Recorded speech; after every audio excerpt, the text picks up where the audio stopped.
Como Bertrand de Jouvenel sabiamente salientou, ao longo dos séculos, os homens foram formando conceitos com o intuito de refrear e limitar o domínio estatal.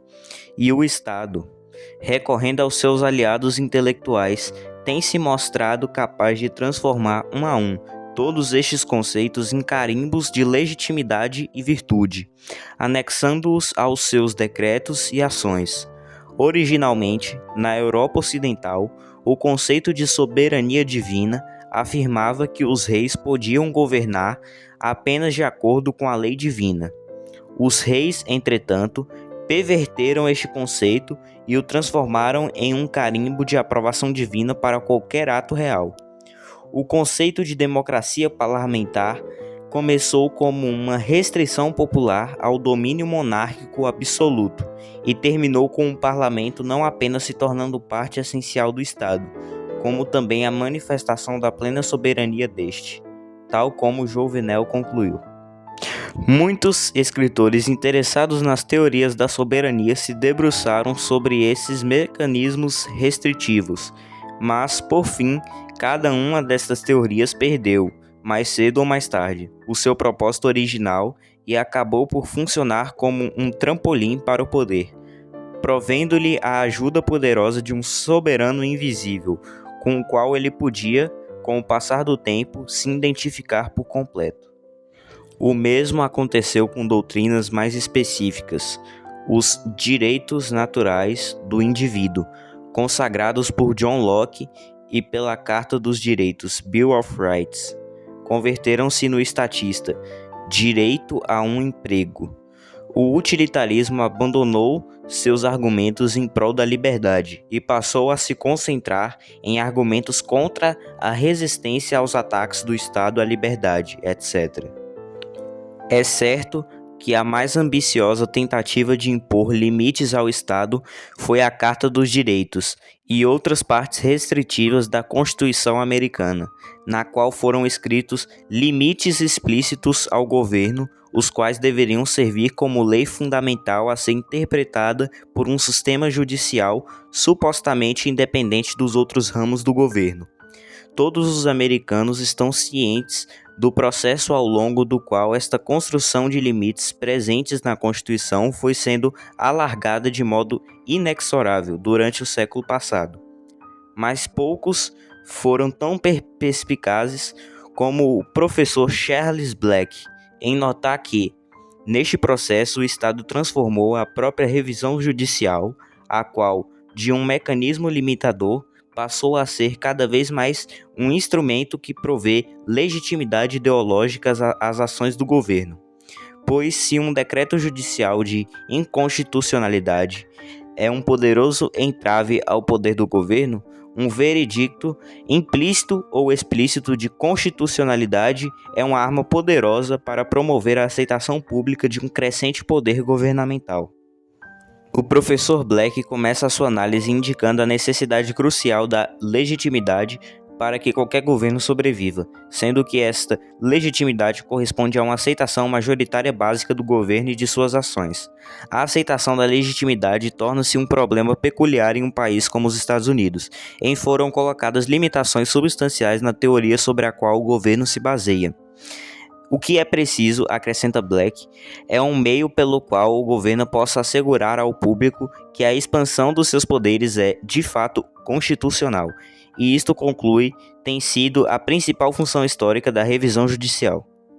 Deixemos Black ilustrar o problema. A ameaça suprema para o governo é a ampla disseminação de um sentimento de ultraje e desafeição entre a população e a consequente perda de autoridade moral por parte do governo, independentemente de quanto tempo ele consiga mantê-la, pela força ou pela inércia ou pela simples falta de uma alternativa atraente e imediatamente disponível.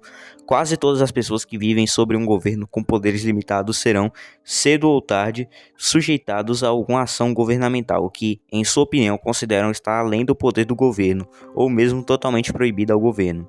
Um homem pode ser conscrito, embora não encontre nada na Constituição autorizando o recrutamento para o serviço militar obrigatório. A um agricultor é dito o quanto ele pode produzir de trigo, Ele acredita e descobre que alguns advogados respeitáveis partilham desta crença de que o governo tem o direito tanto de lhe dizer o quanto de trigo ele pode produzir, como de lhe dizer com quem é que sua filha pode se casar. Um homem vai para a cadeia por dizer o que quer e entra em sua cela, proferindo: o Congresso não passará quaisquer leis que limitem a liberdade de expressão. A um comerciante é dito o quanto pode cobrar e quanto tem de cobrar por leite desnatado. Existe uma ameaça real que cada uma destas pessoas, e quem não se encontra entre elas, chegue a um momento em que irá confrontar o conceito de limite do poder governamental com a realidade, tal como a vê, da flagrante transgressão dos limites efetivos, e que tire a conclusão óbvia acerca do status do governo em relação à legitimidade. Esta ameaça é afastada pelo Estado por meio da propaganda doutrinal de que uma agência terá de ter a decisão final no que diz respeito à constitucionalidade, e que esta agência, em última análise, terá de fazer parte do Estado, pois, embora a aparente independência do Poder Judicial tenha desempenhado um papel vital em fazer com que as suas ações pareçam sagradas para o grosso da população, é também, e cada vez mais, verdade que o Poder Judicial é uma parte essencial do aparato governamental e é designado pelos ramos legislativo e executivo. Black admite que isto significa que o Estado se colocou no papel de juiz de sua própria causa, violando assim o princípio jurídico básico de se procurar a chegar a decisões justas. Ele nega peremptoriamente a possibilidade de qualquer alternativa. Black acrescenta: o problema então é criar meios de decisão governamental que possam, esperamos, reduzir ao mínimo tolerável a intensidade da objeção ao governo ser juiz de sua própria causa.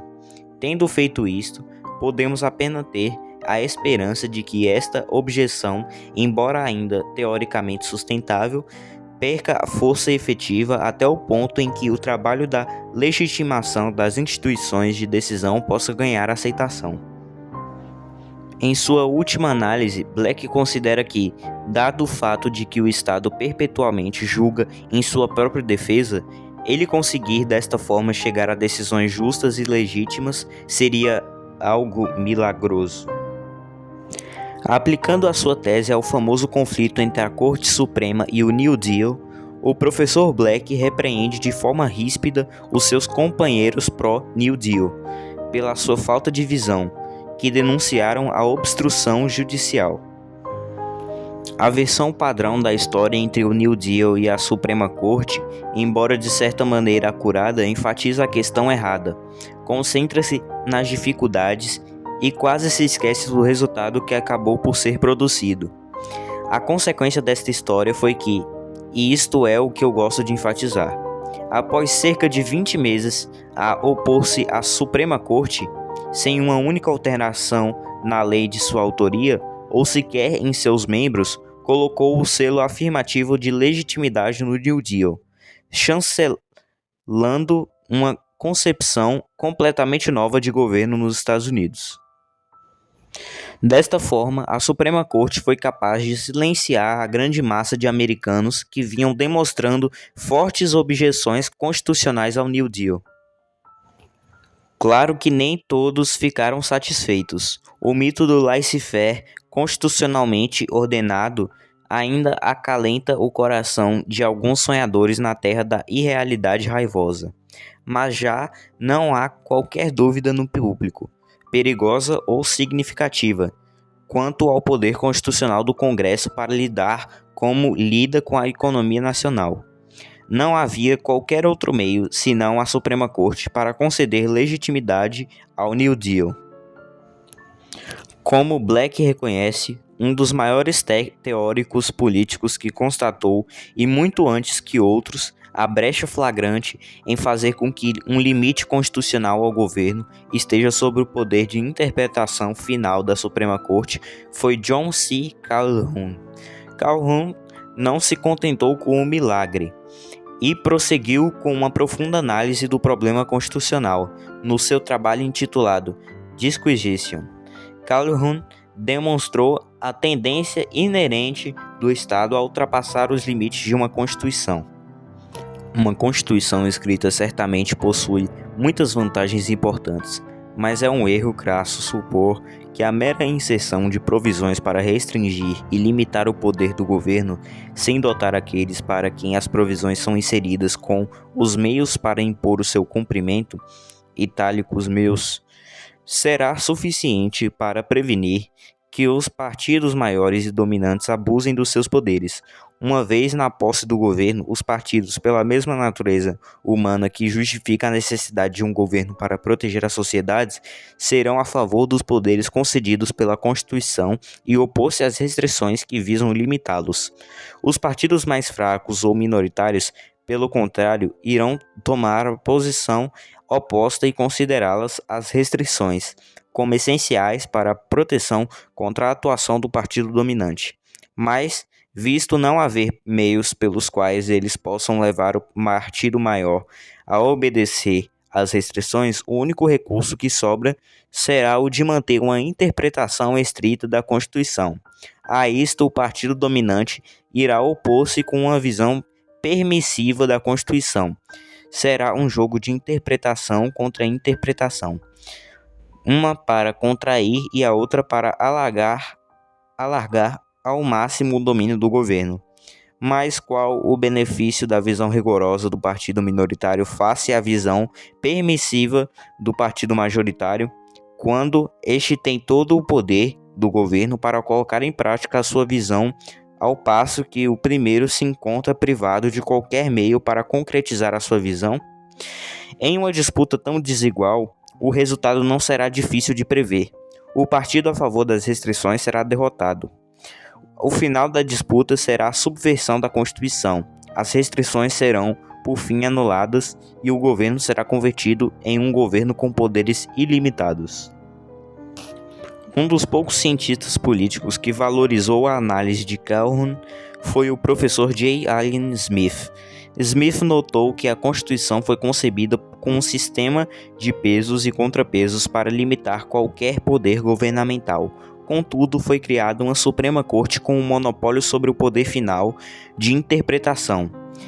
Se o governo federal foi criado para limitar as invasões da liberdade individual por parte de cada estado, quem é que limita o poder federal? Smith sustenta que, implícita na ideia de um sistema de pesos e contrapesos da Constituição, está a concomitante visão de que não se pode conceder a nenhum ramo do governo o poder final da interpretação. O povo assumiu que ao novo governo não seria permitido determinar os limites da sua própria autoridade, uma vez que isso tornaria o próprio governo, e não Constituição, supremo. A solução proposta por Calhoun e apoiada no século XX por escritores como Smith foi, claro, a famosa doutrina da maioria concomitante. Se qualquer interesse minoritário substancial, especificamente um governo estadual, acreditasse que o governo federal estivesse excedendo seus poderes e sobrepondo-se a esta minoria, a minoria teria o direito de veto deste exercício de poder, baseando-se na sua inconstitucionalidade, aplicado aos governos estaduais. Esta teoria implicava o direito à anulação da lei ou decisão federal dentro da jurisdição de um determinado estado. Teoricamente, o sistema constitucional resultante assegurava que o governo federal colocasse entraves a qualquer invasão dos estados aos direitos individuais, ao passo que os estados restringiriam o poder federal excessivo sobre o indivíduo. No entanto, embora as limitações fossem naquela época mais eficazes do que são atualmente, há muitas dificuldades e problemas na solução de Calhoun. Se, de fato, um interesse subordinado deve legitimamente ter o poder de veto sobre um assunto que lhe diz respeito, por que parar nos estados? Por que não colocar o poder de veto nos municípios, nas cidades, nos bairros? Além do mais, os interesses não são apenas regionais, mas também profissionais, sociais, etc. E quanto aos padeiros, ou os taxistas, ou qualquer outra profissão? Não deveriam eles poder vetar qualquer legislação que afete suas próprias vidas? Isto nos leva a um ponto crucial. A teoria da anulação confina suas restrições às próprias agências do governo. Não esqueçamos que os governos federal e estaduais e os seus respectivos ramos são ainda estados e, como tal, são ainda guiados pelo seu interesse estatal e próprio e não pelos interesses dos cidadãos civis. O que impede que o sistema de Calhoun funcione de forma contrária, com os estados tiranizando os cidadãos e vetando o governo federal sempre que este tente intervir no sentido de restringir essa tirania? Ou de os estados estaduais se alinharem à tirania federal? O que impede os governos estaduais e o governo federal de formarem alianças mutuamente lucrativas para explorarem em conjunto os cidadãos? E mesmo que as associações profissionais privadas ganhassem algum tipo de representação funcional no governo, o que impediria que elas utilizassem o Estado para obter subsídios e outros privilégios para si mesmas ou para se imporem compulsivamente aos seus próprios membros? Em resumo, Calhoun não leva a sua inovadora teoria da concordância suficientemente longe. Ele não leva até ao próprio indivíduo. Se, afinal, são os direitos do indivíduo que devem ser protegidos, então uma teoria da concordância implicaria que o poder de veto pertencesse a cada indivíduo. Ou seja, uma forma de princípio da unanimidade. Quando Calhoun escreveu que seria impossível instituir ou manter um governo sem o consentimento de todos, ele estava implicitamente, ainda que não intencionalmente, sugerindo justamente esta conclusão. Mas tal especulação começa a nos levar para longe do assunto em questão, pois, indo por este caminho, encontramos sistemas políticos que dificilmente poderiam ser chamados estatais.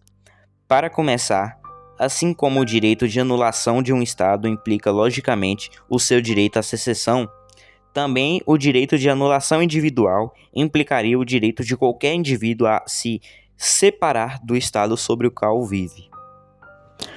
Portanto, o Estado tem invariavelmente demonstrado um talento exímio para a expansão dos seus poderes, para além de quaisquer limites que possam lhe ser impostos. Uma vez que o Estado sobrevive necessariamente do confisco compulsório do capital privado, e uma vez que a sua expansão envolve necessariamente uma incursão cada vez maior sobre indivíduos e empresas privadas, é imperativo afirmar que o Estado é uma instituição profunda e inerentemente anticapitalista. Em certo sentido, a nossa posição é o inverso da máxima marxista, que diz que o Estado é atualmente comitê executivo da classe dominante, supostamente os capitalistas. Ao contrário, o Estado, a organização dos meios políticos, é constituído pela e é a fonte da classe dominante, ou melhor, casta dominante. E esta em permanente oposição ao capital, genuinamente privado. Podemos, portanto, concordar com Jouvenel. Apenas aqueles que nada sabem sobre outras épocas senão a sua, que estão completamente às escuras quanto ao modo de funcionamento do poder desde há milhares de anos, verão estes procedimentos, estatização, imposto de renda, etc., como fruto de um conjunto particular de doutrinas. Estas são, na realidade, as manifestações normais do poder, e em nada diferem na sua natureza em relação aos confiscos dos mosteiros, realizados por Henrique VIII. É o mesmo princípio em operação o apetite por autoridade, a sede por recursos, e em todas estas operações estão presentes as mesmas características, inclusive o rápido crescimento daqueles que dividem os espólios, seja socialista ou não. O poder tem sempre de estar em guerra com as autoridades capitalistas e despojar os capitalistas da sua riqueza acumulada, ao fazê-lo obedecer às leis da sua própria natureza.